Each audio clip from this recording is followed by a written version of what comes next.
Which running backs do you want to have in your lineup and on your bench heading into week 11 of the fantasy football season? We're about to tell you. Welcome back, Endgame community. I'm Pierre. He's Chris. We're here to break down every running back that matters for every game heading into week 11. We got 4 more teams on bye. That would be basically the state of Florida here with the Dolphins, the Jaguars, the Buccaneers, and then the Seahawks all the way in the other coast. So we're going to get into it and go game by game. But first, there are some running backs you can feel good enough about that you should just have them in, no questions asked. Austin Eckler, Christian McCaffrey, Saquon Barkley, Derrick Henry, Nick Chubb, Joe Mixon, Alvin Kamara, Josh Jacobs, Dalvin Cook, and welcome back, Jonathan Taylor.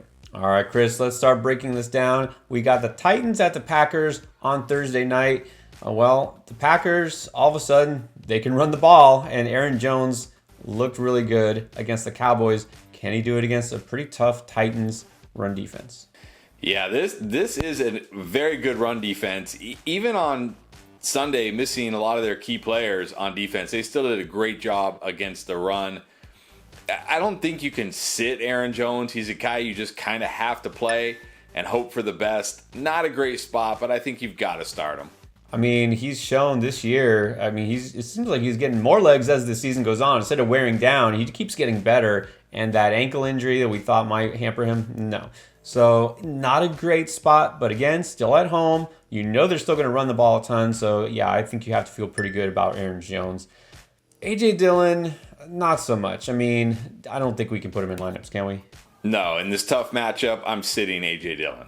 Now we have 2 run-heavy offenses when the Bears meet the Falcons in Atlanta this time. Well, the leading rusher for the Bears is definitely going to be their quarterback, Justin Fields. But let's talk about David Montgomery. Do you think he can get anything going against the Falcons? I mean, it's a good matchup, but last week was a good matchup too. I just don't know what to expect from David Montgomery anymore. Just completely touchdown and bust. And even then, he might still bust. So I'm sitting David Montgomery, even in a good matchup. I'm still going to give him a little bit of flex appeal just because, I mean, he's technically the leading running back for this team. It's such a good matchup here against the Falcons. We've seen Deontay Foreman shred this defense, a couple of times in the last couple of weeks. Now, on the other side, Cordero Patterson, let us all down this past week against Carolina. Does he bounce back against a pretty porous Bears defense? He should. It's a great matchup. It's going to come down to usage, right? Like, hopefully it was just, the quick turnaround, the game script. Hopefully he gets used more this week. In this matchup, you start him. I think you have to. Look, you have to let the past be the past. Forget last week. It's a strong matchup. He's still the starter. Got touchdown upside. Going to start Cordero Patterson. And then Tyler Algier. Go deep enough that maybe you could start him too. Yeah, not a guy I feel like you have to start like Patterson, but more of like if you need him, you could start him because the matchup is good. We know the Falcons are going to run the ball as much as they can. Algier gets plenty of touches. In this matchup, if you need him, he's startable. Yeah, I think he's one of those ideal kind of bye-week fill-ins if you have to replace like Kenneth Walker or, Jeff Wilson or somebody like that. But that would be the only situation. Panthers taking on the Ravens. Just talked about Deontay Foreman. He's been a beast since taking over that backfield. Does he keep it going against Baltimore?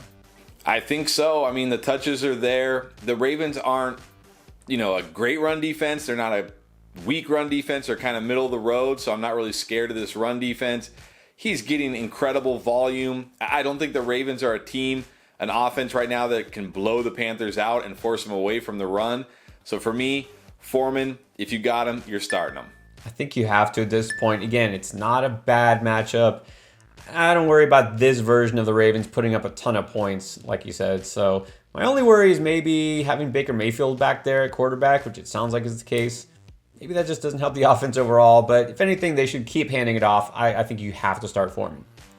And on the Ravens side, maybe Gus Edwards is back, had a week to rest. It's going to depend on how he practices. But if Gus is back, are you rolling with the bus? I'm rolling with him, but more kind of like Tyler Algier, more of a kind of if you need him guy, because it is a great matchup against the Panthers, but we don't know how healthy he is. We know Kenyon Drake will be involved even if Gus Edwards is out there because Kenyon Drake has looked good. So I can't feel great about Gus Edwards even with the good matchup, but if you need him, it's a good enough matchup, you can start him. I'd say I'd only roll with him as far as I roll with like Khalil Herbert because again, this is a guy much more appealing in non-PPR because he just doesn't catch passes either. He's going to need a touchdown. Kenyon Drake has looked good. I don't feel like Gus is completely back. Remember, he missed all last season with a knee injury, so I'm going to sit Gus Edwards unless I'm really desperate. And then Kenyon Drake, do you think he's the lead guy here? I'm not sure. Again, if Gus Edwards plays, I think Kenyon Drake is still playable. He'll catch some passes. He's looked really good. It's a great matchup. If Gus Edwards is out, I think Kenyon Drake is a guy that you should feel very good about starting and definitely a guy you want in your lineup. Yeah, I think that Drake is probably the guy I'm more interested in here. Not really more than an RB3 for me, despite what he did 2 weeks ago. So you can flex him if you need him, but that's as far as I'll go. Browns will be taking on the Bills. Let's see if this is a get-right spot for Buffalo after that excruciating loss last week. You know you're still going with Nick Chubb, even against Buffalo's defense. Are you going with Kareem Hunt? I don't see how you can. I mean, we saw it last week. You know, the whole thing about Kareem Hunt was like, well, when they're losing, he's out there, he's catching passes. But he's not. He's really not. He's just not getting used. I don't understand what's going on with Kareem Hunt this year. Cannot start him. It's so weird. Look, you have to treat him just like you would any other backup handcuff running back. That's all he is. You can stash him in case of injury, but you can't start him. And then Devin Singletary got in the end zone twice last week after not doing it at all. What do you think he does against this Browns defense? I mean, he could probably do some damage because we saw it last week. This Browns run defense is so bad. I think there's enough chances here for Devin Singletary to find the end zone again, pick up some yards. I'm not going to say you have to start him, but I think, if you need him, he's a good start. I'm getting a little bit more interested. It's funny how this happens sometimes when a team makes a move to get a running back, like they got Naheem Hines, and then they don't even use him, and then instead they use their main guy more. Like we haven't seen more James Cook. We haven't seen Hines really do anything. Devin Singletary's still the guy there. He's still on a great offense. This is a good matchup. I like Devin Singletary. Not a must start. I feel like he's still in that RB2 range for me. He's got touchdown upside, so I feel fairly good about Singletary. Maybe not the showdown of the week, but the Commanders will take on the Texans. Somebody's got to win here. Hopefully there's some points on the board. Let's talk about Antonio Gibson. How do you treat him in fantasy? I mean, this matchup is so good. I can never call Antonio Gibson a must start, but this matchup is good enough that I think if you need Antonio Gibson, you can start him. I agree. I mean, there's some defense you just stream against any chance you get. Houston defense is the worst in terms of facing running backs, so even though this backfield is just not great, I think Gibson is startable. Brian Robinson, even in this matchup, do you think he's startable? I'm not going to say you have to start him, but I think, if you need him, he's a good start. I agree. And on the other side, Dameon Pierce, must start? Yeah, I mean, again, it's not the best matchup here. Washington, pretty good against the run, much worse against the pass, but with the kind of volume he gets and the kind of usage he gets, you almost have to start him. Yeah, it's funny. He never has really quite made our no doubt must start list because it's on the Texans, right? You never really know, and I can't believe he's just not used as a pass catcher more. But still, it would be really hard for me to sit him unless I have a stacked running back room. The Commanders are pretty good against the run, surprisingly, but I'm not sitting Pierce. I think you have to have in your lineup. Eagles taking on the Colts. I mean, this looks like a big mismatch, but who knows now that the Colts are back and winning and JT looks like his old self. All right, so on the Eagles side here, what do you expect from Miles Sanders? I mean, it's not the best matchup, but Miles Sanders to me is one of those guys like that solid RB2. You just have him in your lineup every single week, and you take whatever you get from him. So not the best matchup, not expecting a huge game, but you're starting Miles Sanders. You got to start Miles Sanders. It's surprising me to see the Colts actually are pretty good in terms of limiting yards per carry, one of the leaders in that sense against running backs. But Miles Sanders doesn't really need a ton of carries. He always has upside. This shouldn't be a super close game. It shouldn't be. I'm starting Miles Sanders whenever I can. Jets and Patriots, two division rivals, coming off a bye and facing each other. So let's start with the first timeshare, and that would be Michael Carter and James Robinson. Let's start with Carter. How do you feel about him going on the road to Foxborough? Not good. Not good at all. tough matchup on the road. Not starting Michael Carter. I will say, not to get ahead of myself, I do like him a little better than James Robinson. This is pretty much, at least it was before the bye, a 50-50 split in terms of touches. I give the slight edge to Carter because I know he's better as a pass catcher. He's got more familiarity with the offense. But yeah, he's kind of just a desperation flex for me. And then James Robinson, it's kind of the same, just like flex only if you need him. Yeah, I'm not even starting James Robinson either. It's just too tough of a matchup on the road. You're really hoping for a touchdown. Not starting him. Now, you probably are starting Ramondre Stevenson. He's just been too good. The Jets defense has been tough, but still, you got to roll with Ramondre, don't you?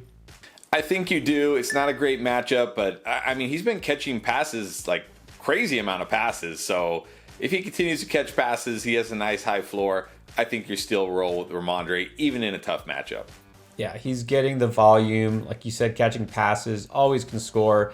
It's hard to find a place on the bench for him unless you have a really shallow league. And Damian Harris has missed some time. Not sure his status. Going to assume he'll be good to go for Week 11. If he is, can you roll him out against the Jets? I mean, only as a start him if you need him, desperation kind of guy. Only because we know the Patriots are going to run as much as they can. I doubt the Jets are going to force him out of a run-heavy game script. I think he'll get enough touches, has some touchdown upside, but only if you need him. That's the thing. This matchup has all the makings of like a slugfest, ground and pound. I don't see the aerial attacks really taking over. If Harris plays, he will get at least double-digit carries. He should, most likely. That makes him playable, but again, his appeal is definitely more in non-PPR leagues. So in a full PPR league, he's just kind of a flex if you need coverage for the bye. Rams at the Saints. You're still going with Alvin Kamara no matter what, even despite last week's stinker. Let's just get through these Rams running backs quickly, all right? Let's start with Cam Akers. Yes or no? No. Not even me. Those days are gone. Darrell Henderson? No. Same here. And finally, Kyren Williams. No. No, not even. Okay. Yeah, no, I didn't think so. Lions at the Giants. All right, same dilemma here. DeAndre Swift didn't get more carries. He found the end zone somehow. What do you expect against the G-Men? Not a lot. It's a tough matchup. It's a good defense. Not seeing what we want to see from DeAndre Swift. I think you have to bench him if possible this week. Such a weird situation. I mean, is he healthy or not? Is he playing? I mean, if he's going to play, then play him. It's just, it's so aggravating again. I mean, you can stream him or flex him if you need to, but you don't force him in your lineup. He's just not getting the volume. And then Jamal Williams, any differently for him? I mean, last week I liked him. It was a good matchup. He did find the end zone as I thought he may. This is going to be a little bit tougher for him. I think only if you need him, you can start him. Gonna have to agree. A little bit down on Jamal. Not nearly the kind of matchup he's had. And even in these great matchups the last couple of weeks, hasn't put up big numbers. So he's kind of touchdown or not much. Raiders and the Broncos. Not quite the divisional showdown we expected before the season. But look, you're good with Josh Jacobs. Are you good with Melvin Gordon? Man, it's a good matchup, too, against the Raiders, right? But I can barely trust anybody on this Broncos offense right now, let alone, 29-year-old plotter Melvin Gordon. So, no, I'm not starting Melvin Gordon.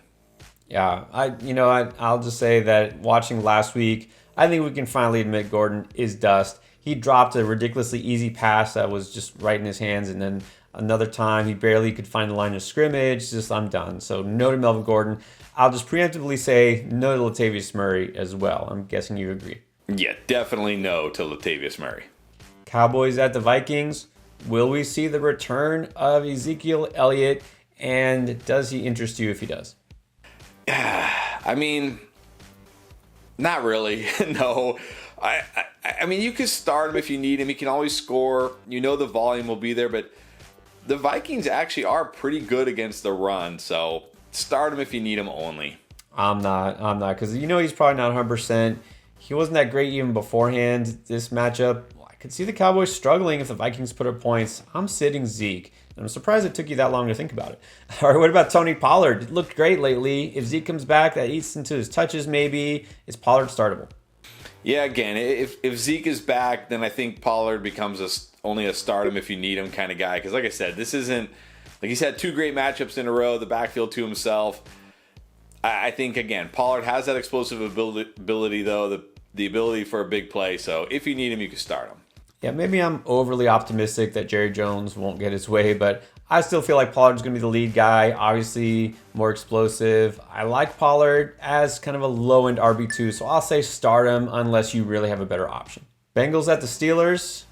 Najee Harris. I mean, he came oh so close to having a 100-yard game. Is Najee back? I mean, I guess he's back as much as he can be. He did almost score a touchdown, too. But this is a tough matchup. Bengals have been very good against the run this year. But he's getting so much volume. Like all that talk about Jalen Warren, him getting benched, that was just nothing. Maybe that was just to motivate Najee. But I think Najee, another guy now, like start him if you need him. Yeah, we can't get carried away, especially not a great matchup. So, yeah, he's more still kind of a RB3 for me, flex type if you need. And then Chiefs at the Chargers. I guess there's only one running back to talk about here, and that's Isaiah Pacheco, not only the starter, but the only one who got carries last week. So I think we could just ignore CEH. So how do you feel about Pacheco against this Chargers run defense? I feel great. This Chargers run defense is terrible. Pacheco had 16 carries. He looked good with those carries. We know there's always touchdown upside in this offense. If I've got Pacheco, unless I have really good options, I'm starting him. And I talked about him in the waiver wire video because surprised to see that he's just out there in about 3/4 of leagues, at least if you play in Yahoo. A lot of people don't even have him rostered because he hadn't done much. They had a bye week before.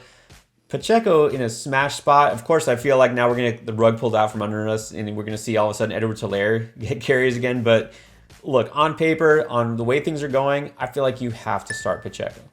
And then we'll end with the 49ers at the Cardinals, the Monday night matchup. Well, you know you still have to start CMC, but Elijah Mitchell, somehow in his first game back, despite the fact they have CMC, got more carries. Do you have to start Elijah Mitchell? I don't know. That was so weird. I mean, they ran the ball 41 times in that game. Just crazy, but I mean, I'm not going to say you have to start Elijah Mitchell, but it looks like, if you need him, you can start him. The volume will be there, and he looked good. I mean, we know Chargers' run defense is terrible, one of the worst in the league, and so we might not see that kind of performance. But what was interesting is that after they said that the goal, I think Kyle Shanahan said the goal was to try to get both running backs about 50-50 even work. Didn't see that coming. So, look, I think Mitchell is startable. I'm not going to go too high on him, especially because it's not the Chargers' run defense. I think he can be streamed if you need him, but I wouldn't force him into your lineup. And then the other side, it's all James Conner now because they just suddenly released Eno Benjamin. So there goes competition. And Conner did score twice last week. Does Conner, kind of work his way into your starting lineup? I'd have to be really desperate. This is a tougher matchup than last week. I know he found the end zone twice, but that was just such a weird game. The Rams couldn't do anything on offense. They barely had the ball. I'm not banking on anything from Conner this week, but he does get the work. He does get the snap. So if you need him, you can start him. I mean, you have to say he's startable because, again, he's the only guy now, and he does have touchdown upside. Maybe that positive regression is hitting, but, yeah, this is going to be a very different game script, I imagine. So I'll go low-end RB2 for him. All right, that's our take on all the running backs for Week 11. Don't forget, we got you covered at every other position, also waiver wire and trade advice. Check out our playlist right here for all the advice that you need.